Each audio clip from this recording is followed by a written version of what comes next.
We're out. You're done. Yeah. As far as I can tell. Do you miss it? Sure. Yeah. Yeah. Sometimes, absolutely. Are you kidding? Yeah. You said so much fun.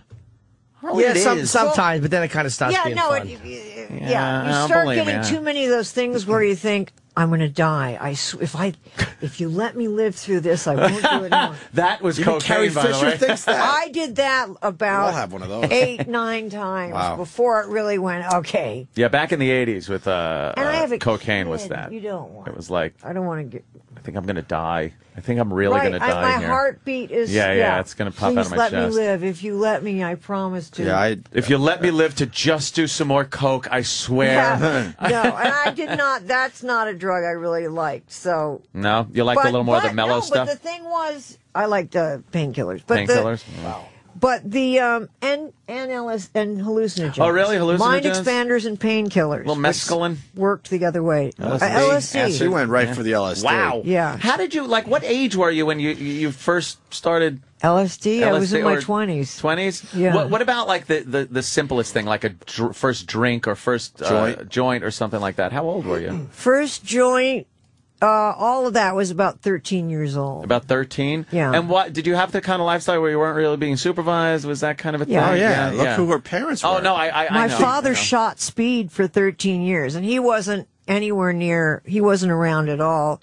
And, my mom worked all the time. Yeah, so. yeah. Well, and we should get into that. Eddie Fisher is your father. Who was, excuse me, and sorry for your loss, by the way. I am too. And Debbie Reynolds. And Debbie Reynolds. And Eddie Fisher leaves Debbie Reynolds for Elizabeth Taylor. And that lasted a couple of weeks, right? Pays for it for the rest of his life. Wow. How long were they together? Not long at all. No, well, it's the same amount of time as my mother and him, 4 years. 4 years. Okay. I didn't even think it was that long. She converted for him, for my dad. That Liz. She went Jew. Elizabeth Taylor went Jew, yes. Wow. Isn't that awesome? That's awesome. But the show is so much more than just, there's like a little piece on Star Wars in it, but it was so much more interesting. That's why I'm the getting family stuff. It was really that's why I'm fucking getting amazing. into the family thing. Yeah. Would you punch Elizabeth Taylor in the face if you could? No, if you saw her walking down the hall right now? I let her push me in the pool. Did you? Basically, to show her, you can't hurt me now. No, but she did. Liz Taylor, I thought I smelt your foul stench. Yeah. No, she pushed me in the pool, and it was then my daughter thought she could do it all the time. But she broke up the family, though. I once gave her an award and thanked her for getting Eddie Fisher out of our house. But, That's why you got to watch this show on Sunday. I'm telling it wasn't gonna. I don't think the marriage would have lasted anyway. And if it wasn't Elizabeth Taylor, it would have been somebody else. Yeah. My parents were not a good match, but they made him into a villain. And Yeah, that's one thing, he contributed. He just kept doing shit like that. So and he loved the Asians. Well, he loved the Asian yeah. women. By the end there, that became his. Just showing you, I watched this thing. I didn't. I'm I didn't very want to lie to you. impressed. Did your parents? I know your dad passed away like 3 months after this was shot. Did your parents both saw it and did they like it? Oh, they were in it. If they came to the show, they'd get on stage, they'd sing, they'd do. Because how long did you do it on the stage before HBO came to you? Years. It was years. Yeah, I did it in L.A. and then I did it up in San Francisco where my father lived, and so I was there for months, and then just in a lot of cities in America. I loved how you ended the thing, and I won't give that away. Your out was it was very funny. The thing. The way you left it was. I don't even want to give that away. It was just very good. I don't want to give too much of this away. Now, did you, very funny. Growing up in a show business family, did you want to get into it? Did you have a need? So now you didn't want to. And how did you end up getting? Because the bigger trick would have been, I didn't go into it. I just kind of stupidly stayed. There's something very passive about, You didn't want to be a little song and dance girl or anything like that? It was what my parents did. Mm-hmm. Also, it was kind of uncool? It was definitely uncool. Yes. Vegas. You never want to do anything. In Reno. Especially then was like just... No, and that was actually in my family, that's really was the rebellion, not the drugs, not doing my own nightclub. Now, you don't mean the act. rebellion... The Star Wars rebellion. I get confused when you talk sometimes like that. No, who doesn't? But I didn't go. I watched my parents' careers just, kind of fade, and I watched how painful that was for them, and they scramble to try to get back. Because there is no point in a career in show business where you just go, well, here I am at this point. Now I'm just going to kick back and relax. You got to scramble to get there. And then once you're there, you have to scramble to stay. Yeah. And there's no way to stay forever. You have to, what? And then so we watch the pictures as people then become my age and you get older and fatter and whatever it is. And it's a humiliating... Isn't it almost a better to have loved and lost thing, though? It's like, well, you were there. I'm not suggesting, yeah. You were there. But I'm just saying it's so not simple.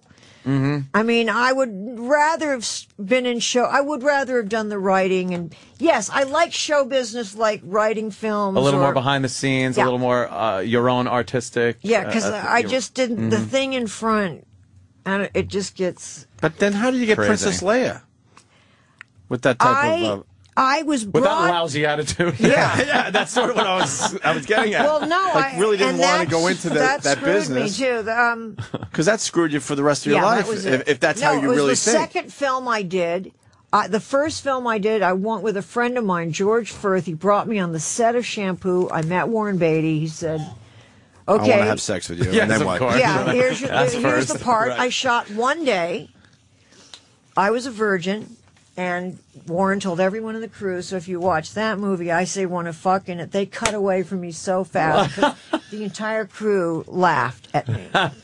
Anyway, so the next thing that happened was they started, I don't even know, like 6 months later, my mother's agent said, they're doing, readings for Carrie, the horror film, and for this other film, this kind of science fiction thing, and no one gave a shit about that kind of stuff. No. And I went in and I read for it, and I got it. Jeez. Oh, shit. And then I was in. But I read that script, and I would have done that script.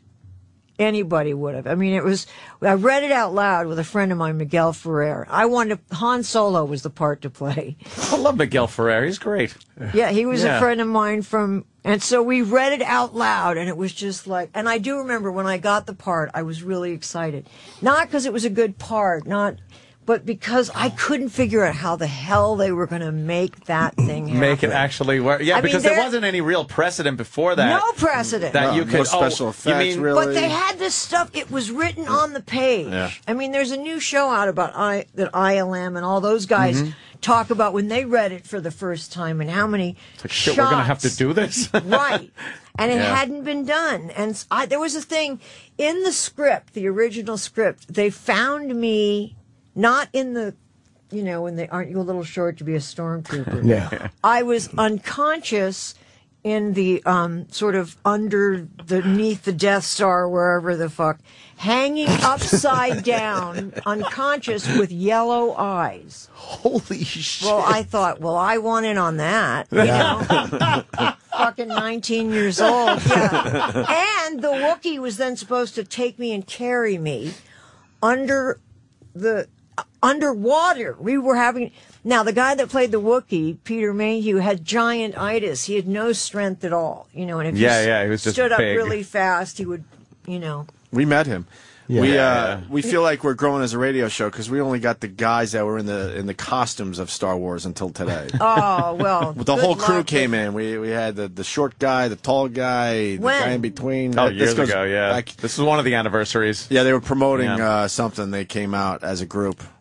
Well, how about Carrie Fisher and Mark there Hamill you and go. the rest of them? It shouldn't be that hard to get any of us by this point. Were you surprised seeing the movie after reading the script and then probably doing a lot of stuff in front of blue screens at the time? I was as surprised. It was. So you're like, wow. Were you thinking like it was better than I thought it would be? Blue screen. What the fuck is? Was that a new technology? Blue screen was really boring. Yeah, I would guess. Just sit there. They did a funny thing, and I think it was in the last one. I was reading, while they lit on the speeders, when we're going through the forest. So they had actually, outtakes of me reading Colette as the speeder goes racing over. through the woods. Yeah, that was really good. When they had That's a funny. goodie reel Yeah. of the Star Wars, I wonder if that exists People would anywhere. love to see that. Man, I that mean, was they awesome. They should Geek put heaven that right out. there. You know, outtakes. Yeah, That would yeah. do great. Yeah, no, there was some. That would be great. That's one thing I wish they did have. What was the first, because you had this image of being this, you know, you were Princess Leia. And what was the first public indication that, like, things are, there's something not, like, what was your first public embarrassment or however you want to say it, or fuck up, or? You mean That kind of once got you in I the was tabloids, famous? and yeah, that Or in not maybe a positive way. Where people, Not fitting the mold of Princess Yeah. Leia, where and everybody people kind were of looking, thought- going, "Wow, she's unraveling." Like when Wow, Charlie Sheen she's first not got what we busted with a thought. hooker, we were like, wow. Yeah. I wasn't ever busted. I wasn't really a spectacle till in my 20s. They didn't find you know. naked in a bush somewhere. Not that I know. of, I no. think you pretty much outed yourself as somebody that was Well, I kind of went into rehab at 28. 28, okay.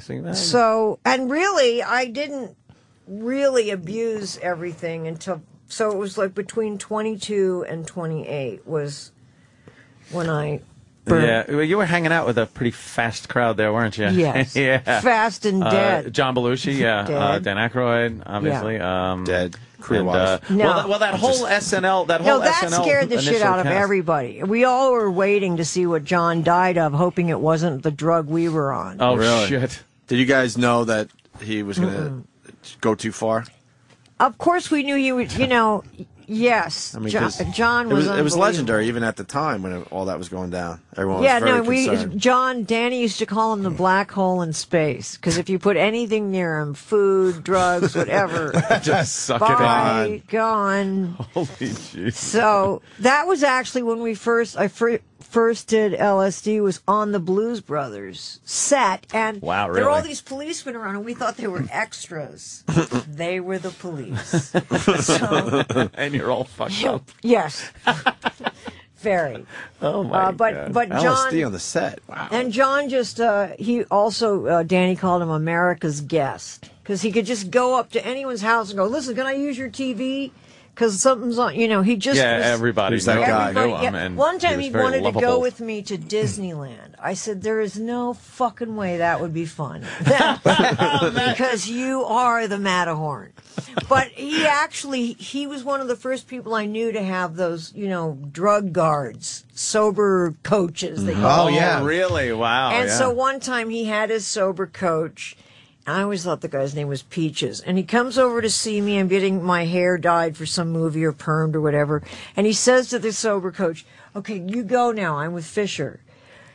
And I was terrified. I said, please don't go. Don't put put this on me me." in charge of this. Because, of course, it did not end well. I mean, I couldn't. I was put in the position of being like, John, should you be drinking sake? It was, oh, no, Right. it's just tea. That's okay. I mean, I knew enough. I was about 23.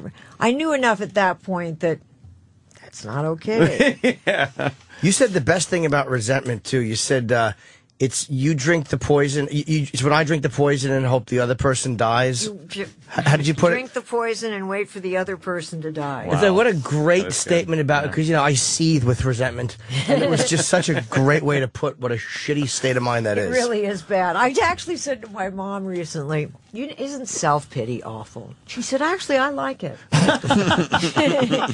You complain. It gives you something to do. I think Yeah. a lot of people like self-pity. Yeah. I know. Wouldn't it be great if it was aerobic? Right. But no. So you were diagnosed with bipolar? I was. Mm-hmm. I was pretty early on. At 24. And the only reason I think it didn't happen before that was I didn't go to a psychiatrist. Mm-hmm. But I had asked to go into therapy at 15. Wow. And no one in my family was in therapy. It was just the weirdest thing in the world to do. So, Why were you asking? What felt something just didn't feel remember- right? no. No? She goes, no. No, it didn't feel so. I felt like I was trying too hard. I wanted, out of control, people pleasing. You want everyone to like you, and and if they don't, you're devastated. That's not really an odd thing. It was the intensity. Oh, okay. And also, I was getting crushes on gay men even then. Really? They were the only people that were around that were male. I was a chorus girl on Broadway in my mom's show, like everyone. Not many gay guys on Broadway, though. Where'd you find them? I managed. She figured it out. Yeah. I figured out. And so then the shrink said to me that I wanted to be a superwoman. Oh, really? Yeah. Oh, okay. We're getting the signal. We got to wrap. Yeah, you're depressed. We don't want to. We wish we could talk to you for 2 hours. You're great. Exactly. We all love this thing that's going to be on HBO Sunday at 9 p.m. on HBO. Wishful Drinking. It was funny, man. Hilarious. She's obviously very, very funny. And very, very honest with her life. Not just the Star Wars thing. It's her whole life. Yeah, the whole I thought life the family stuff was fascinating. The whole thing, there was so many interesting parts, and the way you kind of goofed on Star Wars in your part, and you had fun with it. I loved it, and it was. I'm telling you, that barefoot thing. I had never seen a performer do that on a stage. And it just made it. It made fetish. We get it. I don't even like feet. I typically boo feet. I don't like them. But I have really nice feet, though. I noticed that a lot. Awesome a lot. Yeah, I freeze framed out. Whatever. It was just my thing. But I thought you were terrific, and I I'm good at recommend playing it. me. Yeah. Yeah, it's a stretch, but and it wasn't melodramatic. There was poignant moments of it that felt very genuine. But not it was not corny. Right. It was not maudlin or it wasn't like insert teardrop. It was just very, very genuine. Yeah, no, I wouldn't have liked that. That would have been. I watched They showed it in L.A. and I was sort of there somewhere around. I felt like I died. Oh, you know what I mean? Like it was a documentary. I just watched one on HBO about Sergio de Melon, the guy that worked at the UN that was killed in a. So there are these other documentaries from dead people. Dead. And we all actually just quietly just said nothing. We're all dumb fuckers. We did not know who that was. The other guy. Right? No, but go and see who that is. He's like a perfect human, and that's actually a really good documentary too. Of theirs. Oh, now I watch a lot of those documentaries on. I HBO. like them I love too. Yeah. Well, Carrie Fisher, phenomenal. We love you. Thank you guys for having Sunday me. at 9 o'clock. I want to take a picture with Carrie Fisher. All Yay! Right. With your earphones on. No, I'll take these off. All right, we'll be back. Take a break.